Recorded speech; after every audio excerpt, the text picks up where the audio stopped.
Whenever something sad or traumatic would happen in my life, my mother would always shrug her shoulders, fix a bored expression on her greasy face and say in a dull voice, "It could be worse."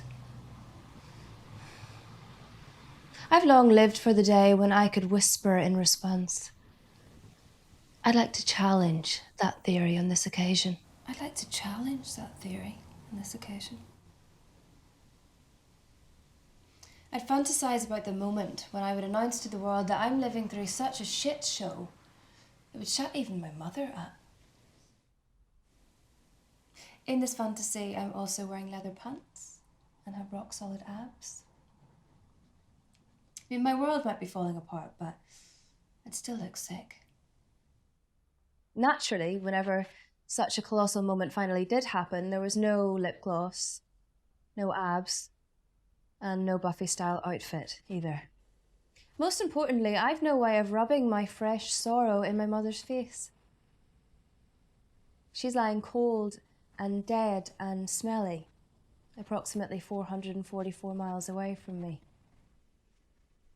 I'm really trying to feel sad. Sad sounds dignified. Sad looks like a Dutch model. Sad wears kitten heels to a funeral. It's almost noon. The funeral will be on its way. My dad is even worse at sad than I am. He tries to cheat sad by drinking expensive whiskey we keep for the company, by pretending to look off into the distance when talking to people, and by murdering the grass with a very rusty and tired-looking lawnmower. Corona has stolen my mother's thunder. Bet she would have hated that. She died of a very ordinary cardiac arrest, fed by years of chicken thighs and beef stroganoffs. I love you, Mother. I love you, Mother. I love you, Mother. Still doesn't sound particularly convincing. I hardly think I'll receive stern looks from my flatmates or the woman in Aldi, followed by accusations like, "You're not sorry at all your mother's passed away. You should make more of an effort in your mourning. You're not supposed to have a healthy appetite."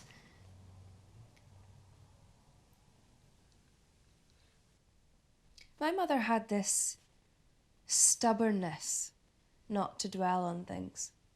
She used every opportunity to remind me that there's always some worse punishment lurking around, waiting to smite me if ever I dared feel sorry for myself. I now know that this particular fear, so widespread in the Irish cultural tradition, is a fine concoction of Anglo-Saxonic stoicism and Roman Catholic faithfulness. My mum wouldn't understand all this. I doubt she pondered our national spirit while she was mending my faded shirts inherited from our overgrown cousins.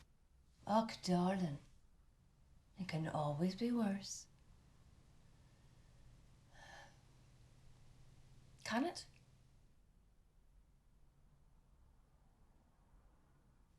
I look at my face, her face in the mirror, as my nose gets more and more red and my mouth curls in the same way hers did.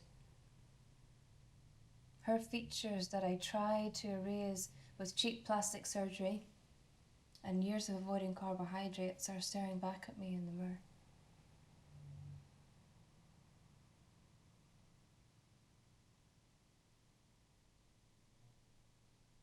I'm not weak like she was.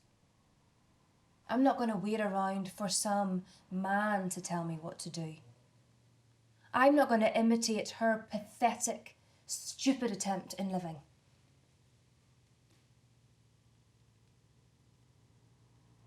My hatred doesn't belong to me. I hate her with such... It can't be mine. Her first years of womanhood stolen from her in the worst conflict in this part of Europe since... Stop. This sounds like the opening from some kitsch pan-Celtic novel. Her best years robbed by children she didn't want to carry, by a good enough office job in a sad-looking little town. No wonder my mum once felt propelled to hit me over the head with a long metal Hoover tube. I like getting sassy.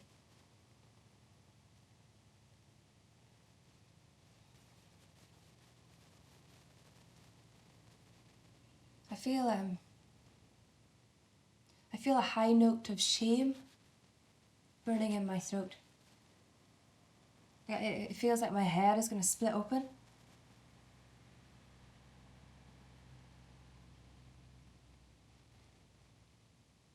I'm sorry for scrunching up my face when someone said I looked like you.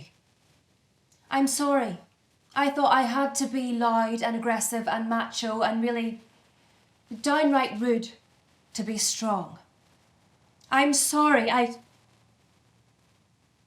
don't think I ever forgave you for not being perfect.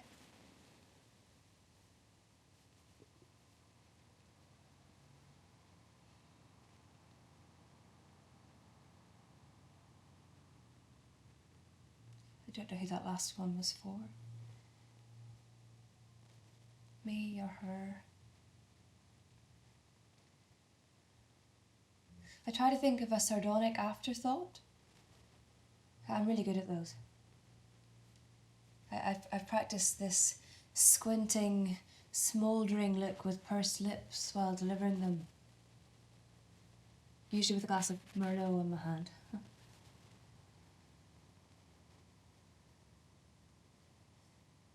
Nothing.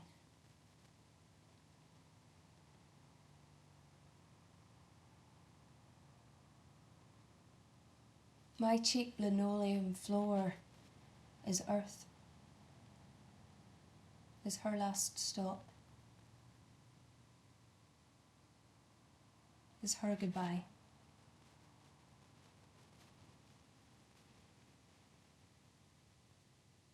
All her.